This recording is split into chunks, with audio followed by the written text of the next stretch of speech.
Bueno, vamos a hablar un poquito de tumores hepáticos benignos, que es un tema importante, y principalmente de esto vamos a hablar y hacer hincapié en cómo se ven en las imágenes los tumores hepáticos benignos, ¿sí? Por si generalmente los privados hacen preguntas con respecto a los hallazgos ecográficos o tomográficos, y uno, según, digamos, lo que desarrolla el enunciado, tiene que diagnosticar o indicar un tratamiento específico para la supuesta lesión que uno pensaría que está, ¿no? Entonces, dentro de los tumores hepáticos benignos vamos a hablar del hemangioma, el cual es el más frecuente, 5 al 20% de la población lo posee. Se genera a partir de células endoteliales que forman canales vasculares dilatados. Piénsenlo como los hemangiomas que se pueden encontrar en cualquier región del cuerpo, un ovillo vascular de muchos vasos muy pequeñitos. Predominan las mujeres mayores a 30 años y aumenta de crecimiento en los embarazos y con la toma de anticonceptivos orales. Cuando es mayor a 4 centímetros se denomina hemangioma cavernoso y, como ya mencionamos con dos patologías anteriormente, es más frecuente en el lóbulo derecho. Generan dolor cuando crecen o cuando son mayores a 4 centímetros. Lo que puede suceder es que sangren de forma interna o se trombosen o produzcan un hemoperitoneo por ruptura a cavidad abdominal, que es muy infrecuente en 1%. Lo otro que puede suceder es que en los chiquitos nos den un síndrome de Casa-Bach-Merritt, sí, que vamos a ver que es un estado de trombocitopenia, hipofibrinogenemia característico, que se da por, en realidad, consumo plaquetario debido a estas grandes lagunas que tienen los pacientes más pequeños a nivel hepático. Con respecto al diagnóstico, vamos a pedir siempre, y en vías biliares, lo mismo que le mencioné en cabeza y cuello, la ecografía es el primer estudio a solicitar, por más que otros estudios sean los gold standards. Entonces, la ecografía nos va a mostrar una lesión hiperecogénica. Fíjense cómo se encuentra en la imagen superior, es una lesión blanca o hiperecoica, hiperecogénica con respecto al parénquima circundante. Cuando uno le pone Doppler en la ecografía, lo que va a ver son vasos en su periferia. Es una imagen típica, pero no patognomónica. El siguiente estudio que le voy a solicitar a mi paciente es una tomografía dinámica con contraste endovenoso.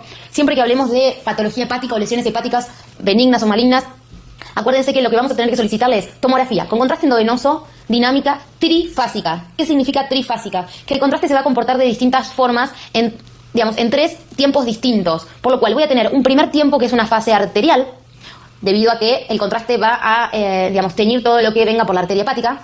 Una segunda parte o una segunda fase que va a ser la fase portal, y una tercera fase que va a ser la tardía o venosa, en la cual va a haber un lavado de las primeras 2 fases. Entonces, siempre que se pide una imagen de hígado, va a ser en dinámica con contraste endovenoso trifásica, con comportamiento del contraste en la fase arterial, portal y venosa tardía. Entonces, fíjense que la tomografía dinámica, que tiene una sensibilidad del 90% y una especificidad del 100%, la imagen señala, la flecha señala las imágenes de la tomografía como la lesión sin contraste endovenoso se muestra hipodensa con respecto al parénquima circundante. En la imagen siguiente, con el contraste en fase arterial, tenemos una captación que, fíjense cómo es periférica. Generalmente los hemangiomas tienen una captación globulosa periférica que, cuando sigue la fase siguiente, la fase portal, ese contraste va tiñendo de forma centrípeta, y eso es lo característico del hemangioma, esta tinción del contraste o captación del contraste en forma centrípeta, de afuera hacia adentro, de forma lenta, ¿no? Muchas veces no tiñe todo el hemangioma debido a su tamaño, y esto es muy típico de los hemangiomas que se ven por tomografía. En la resonancia, ¿sí? Fíjense que tiene una especificidad del 100%, al igual que la tomo, y lo que sucede es que en las imágenes en T2, los hemangiomas se incendian. Fíjense en la imagen de resonancia, en la imagen más inferior a la izquierda, cómo hay una imagen blanca que resalta, que brilla, ¿sí? En T2 el hemangioma se incendia, brilla. Eso es bien típico de los hemangiomas por resonancia. Para ver toda esta parte, de imágenes y lesiones hepáticas, siempre hago hincapié en esto. Y que la realidad que es más una reglita memotécnica para poder comparar y acordarse de forma más simple ciertas cosas, por más que no se cumplan en un 100%. Por lo menos a nivel de hígado sí sucede. Siempre que yo vea imágenes en ecografía, generalmente se van a respetar en la tomografía con respecto a la ecogenicidad. Y, por ejemplo, las imágenes con contraste endovenoso en tomografía van a corresponder a las imágenes en T2 con gadolínio en la resonancia. Y ahora después les voy a mostrar un ejemplo de cómo se sigue esto. Otro de los estudios diagnósticos que se les puede pedir a los pacientes con sospecha de hemangioma es el PET scan con 18 fluorodesoxiglucosa, que en estos casos el hemangioma no capta la glucosa, así que puede ser un diagnóstico por descarte. Con respecto al tratamiento, los asintomáticos se observan, y los muy sintomáticos, que tienen un crecimiento o una duplicación de su tamaño en los controles, o que sufren ruptura, o en los pediátricos con síndrome de Casa-Bach-Merritt, o los hemangiomas voluminosos que están en el borde hepático y tienen riesgo de ruptura debido a que el paciente tiene una actividad laboral riesgosa o realiza un deporte riesgoso, se pueden resecar. Los sintomáticos y voluminosos se puede probar con la suspensión de anticonceptivos, pero acuérdense que el tratamiento en estos casos generalmente es conservador y solo observación, y solo los muy sintomáticos o con complicaciones se operan. Acá tenemos una breve descripción del hemangioma infantil, que por su gran tamaño pueden generar insuficiencia cardíaca por fístula arteriovenosa. Cuando se asocian a trombocitopenia o fibrinogenemia, se los conoce con el síndrome de Casa-Bach-Merritt. Estos son grandes, hemangiomas en los chiquitos. El tratamiento de elección es la embolización, y si esto no funciona, el trasplante. Vamos al segundo tumor benigno del hígado, como lo es el adenoma hepatocelular. Es un tumor que está claramente relacionado con la ingesta de anticonceptivos. 85% se cree que se relaciona con la toma de Losaco. Por eso se dan en mujeres entre los 20 y los 40 años. Lo que agrega el libro de Mariano Jiménez es que muchas veces está relacionado con la ingesta de anabólicos, andrógenos, el síndrome de Klinefelter, la PAF, la glucogenosis tipo 1 y 3, galactosemia y la tirosinemia.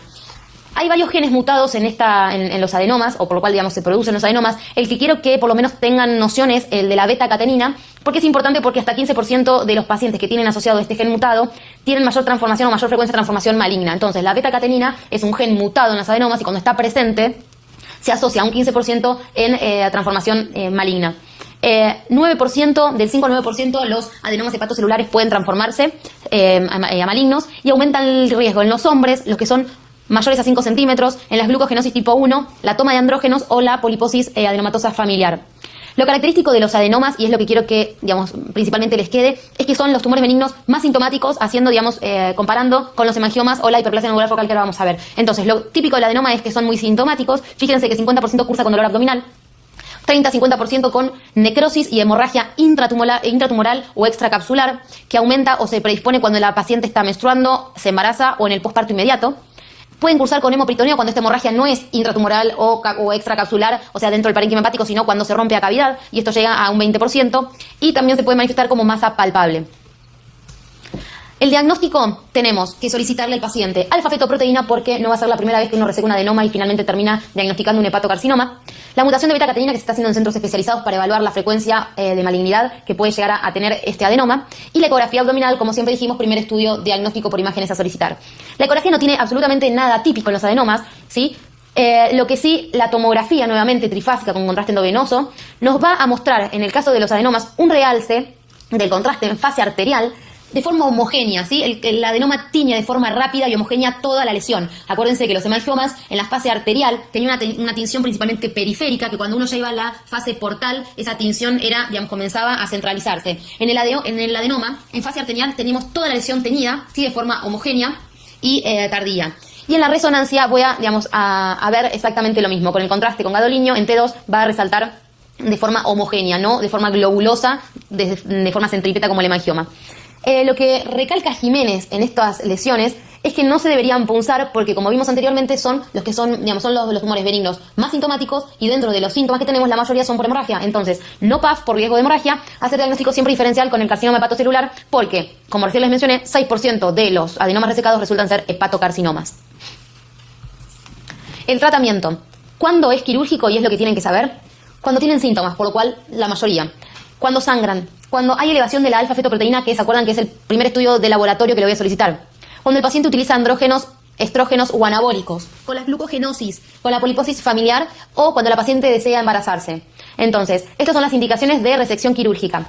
Lo que dice el libro de Mariano Jiménez es que algunos grupos proponen, como también lo menciona Michans y muchas veces se ha tomado en los exámenes, suspender los anticonceptivos y en caso de lograrse la reducción del adenoma, conducta expectante. Los asintomáticos y menores a 5 centímetros se puede tomar una conducta expectante porque tiene menor riesgo de transformación maligna. Acuérdense que uno de los factores predisponentes es el tamaño, ya a partir de 5 centímetros estaríamos hablando con un tumor con mayor riesgo de transformación maligna. Siempre hay que sacarlos con márgenes. Se puede realizar por vía laparoscópica cuando se encuentran los segmentos, como dijimos, más accesibles, 2, 3, 4 y 5 o pediculados. En caso de adenomatosis múltiple, que significa que hay varios adenomas digamos, dispersos en todo el parénquima hepático, se puede solicitar la evaluación para un trasplante. Y se debe siempre seguir al paciente con ecografías cada 2 años y en los que no están resecados porque son asintomáticos y menores a 5 centímetros, ecografía o resonancia de por vida por 2 o 3 años más la alfa-fetoproteína. El último tumor benigno hepático es la hiperplasia nodular focal. Para la hiperplasia nodular focal no existe una relación clara con los anticonceptivos y se pueden dar tanto en hombres como en niños. 10% son sintomáticos, por eso, a diferencia del adenoma, la mayoría son asintomáticos. Se dan mujeres jóvenes, puede asociarse en un 20% a tumores cerebrales, la enfermedad de von Reichenhausen, tumores neuroendocrinos, malformaciones vasculares o la enfermedad de Rendu-Osler-Weber. Es un tumor estable que no crece significativamente y no sufre rupturas, ni sangra, ni se maligniza.